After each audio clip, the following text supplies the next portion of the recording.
Saladin, 1137–93, was the Muslim Sultan of Egypt and Syria, 1174–1193, who shocked the Western world by defeating an army of the Christian Crusader states at the Battle of Hattin and then capturing Jerusalem in 1187.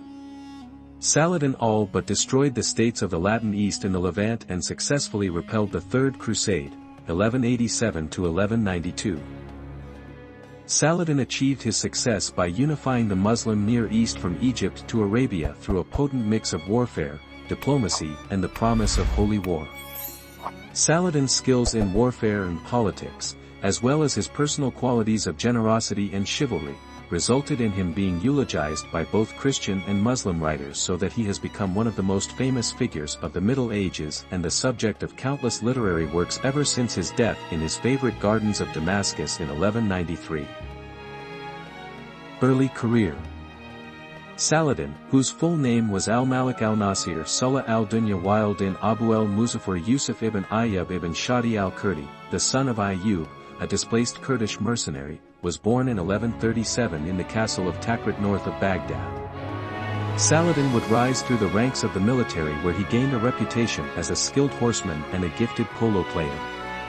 He followed his uncle Shirkuh on campaign, who conquered Egypt in 1169. Saladin then took over from his relative as the governor of Egypt for Nur ad-Din, sometimes also given as Nur al-Din, independent governor of Aleppo and Edessa, 1146–1174. Unifying the Muslim world. Saladin, now the Sultan of Egypt, repeated the feat of Nur ad-Din in Syria when he captured Damascus in 1174. Saladin claimed to be the protector of Sunni orthodoxy, and his removal of the Shiite caliph in Cairo and organization of his state according to strict Islamic law gave this claim serious weight.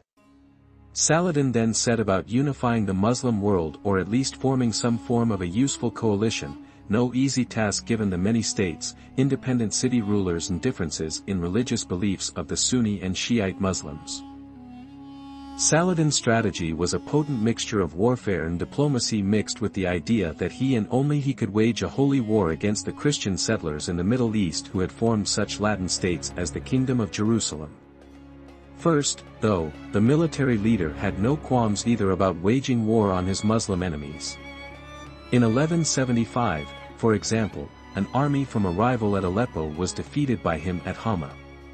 Saladin's supremacy amongst the Muslim leaders was cemented when the Caliph of Baghdad, the head of the Sunni faith, formally recognized him as the governor of Egypt, Syria and Yemen. Unfortunately, Aleppo remained independent and, ruled by the son of Nur ad-Din, a serious thorn in Saladin's diplomatic side. There were more personal risks, too, as twice the Sultan of Egypt survived attempts on his life by the assassins. Meanwhile, the diplomatic route was also pursued, chiefly in marrying Nur ad-Din's widow, Ismet, also the daughter of the late Damascan ruler Anur.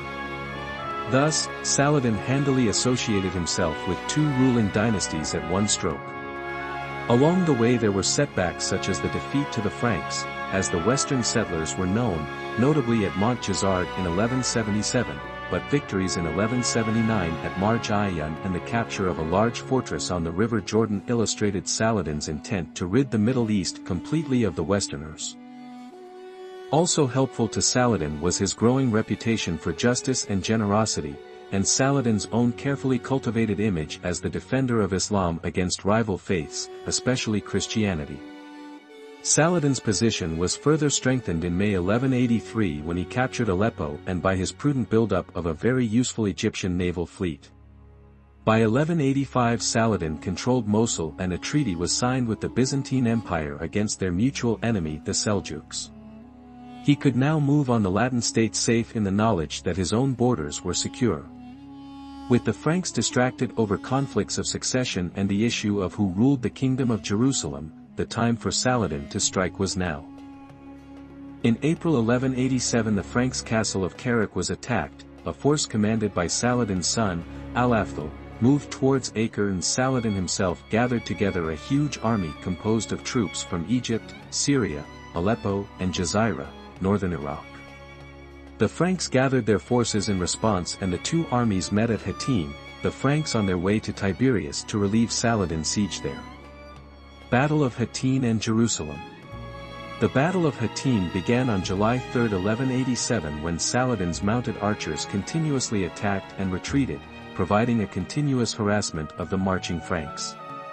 As one Muslim historian put it, the arrows plunged into them, transforming their lions into hedgehogs, quoted in Phillips, 162. The next day, a more substantial engagement ensued. Saladin was able to field some 20,000 troops at Hattin.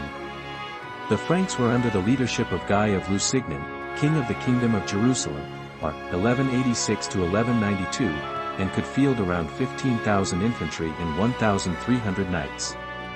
The Franks were outnumbered and seriously short of water, while the Muslim army, with plentiful supplies thanks to their camel trains, set fire to the dry grass and brush to pique the enemy's thirst even further. The Franks' formation broke up with the infantry in disarray and no longer providing the usual protective ring for the heavy cavalry. A cavalry force led by Raymond of Tripoli did break through the Muslim lines, but for the remainder of the army there was to be no escape, and Saladin won a resounding victory against the largest army the Franks had ever assembled. In a typical magnanimous gesture, Saladin offered the now captive Guy an iced sherbet. Some nobles were freed on the production of a ransom, as was typical of medieval warfare, including Guy. Others were less fortunate. Raynald of Chatillon, the Prince of Antioch, was hated for his earlier attack on a Muslim caravan and so was executed, Saladin himself first taking a swing with his scimitar and chopping off one of Raynald's arms. The knights of the two military orders, the Knights Templar and Knights Hospitaller, were considered too fanatical and too dangerous, besides offering zero chance of gaining any ransom, and so were executed too. The rest of the captives were sold into slavery. In September 1187, Jerusalem, now almost totally undefended and a hugely symbolic prize for both sides, was captured by Saladin. Once again, a mass slaughter of the city's Christians was resisted and most were either ransomed or made slaves. Eastern Christians were permitted to remain in the city, although all of the churches except the Holy Sepulchre were converted into mosques. Other important cities had already fallen under Saladin's rule, and these included Acre, Tiberias, Caesarea, Nazareth, and Jaffa.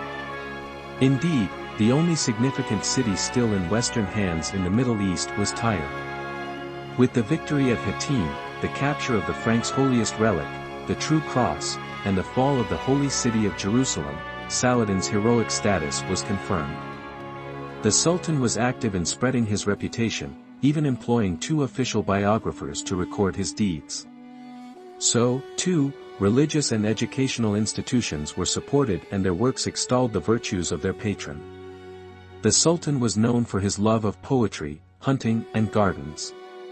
His generosity, in particular to his kinsmen who governed the provinces of his empire, was famed, too. The Third Crusade. Saladin had long cultivated the idea of a holy war against the Christian armies of the West, and he would have to wage it now that he had captured Jerusalem. Pope Gregory III, 1187, called for a Third Crusade to recapture Jerusalem, and Europe's three most powerful kings responded: Frederick I Barbarossa, King of Germany and Holy Roman Emperor, 1152–1190, Philip II of France, 1180–1223, and Richard I, the Lion-Hearted, of England, 1189–1199. Death and legacy. Saladin was unable to profit from the Crusaders' departure because he died soon after in Damascus on March 4, 1193. He was only 55 or 56 years old and most likely died from the sheer physical toll of decades spent on campaign. The fragile and often volatile Muslim coalition quickly disintegrated once their great leader had died. Three of Saladin's sons each took control of Egypt, Damascus, and Aleppo respectively, while other relations and emirs squabbled for the remainders. Saladin did leave a lasting legacy as he founded the Ayuba Dynasty, which ruled until 1250 in Egypt and 1260 in Syria, in both cases to be overthrown by the Mamluks. Saladin also left a legacy in literature, both Muslim and Christian. Indeed, It is somewhat ironic that the Muslim leader became one of the great exemplars of chivalry in 13th century European literature. Much has been written about the Sultan during his own lifetime and since, but the fact that an appreciation for his diplomacy and leadership skills can be found in both contemporary Muslim and Christian sources would suggest that Saladin is indeed worthy of his position as one of the great medieval leaders.